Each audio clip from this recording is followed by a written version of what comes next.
I just wanted to share this particular case study of Chris, who works with, has an accounting firm, and they have, and they're regional accountant, and part of their clientele is working with ag businesses, and they help them with their cash flow management.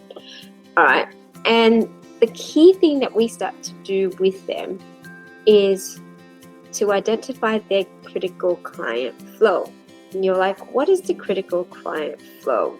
And this, if you can see what's on the screen here, you can see that it's a really simple workflow of the top to the bottom. So if you can see from the very, very top, it's like attention. So this is how we, draw attention from leads and clients into our business. Right? And so for them, the attention, where their leads were coming from, was from referrals, it would be partners, it would be their website, and it would be social media as well. And sometimes they do field days where they're doing presentations. Okay, great.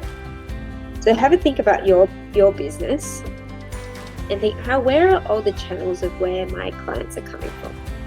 Or leads, at least, they're coming in. And they're coming in here where you go, all right, how do I engage with them? What's the first thing I do to engage with them?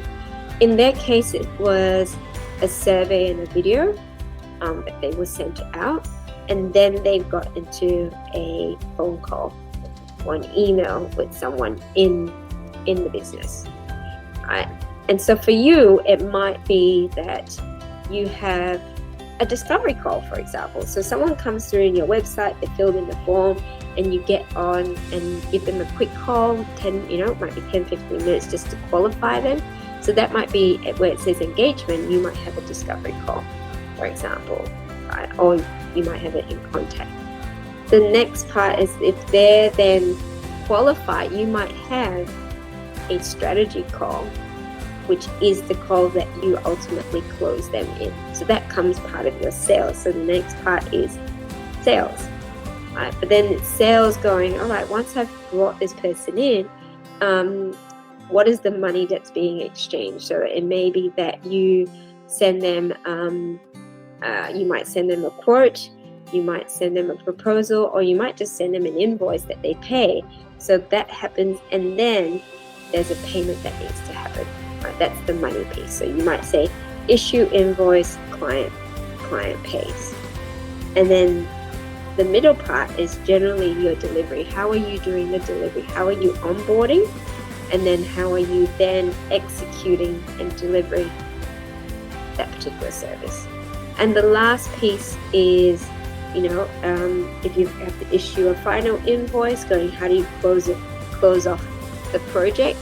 Or are you repeating? Are you going through and, this might be a client that purchases from you, or they're, a long-term client that sticks with you all the time. If you're an accountant, in this instance, it would be generally you stay with accountants. You don't do it sort of, on a monthly basis. In this case, they've got annual services. They've got BAS statements that they have to do, and claims every quarter.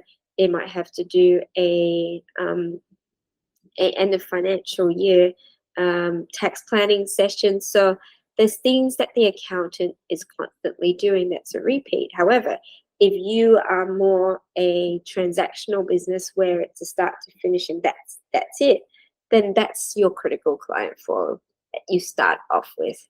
So you don't necessarily need to create complicated flow charts in this regard.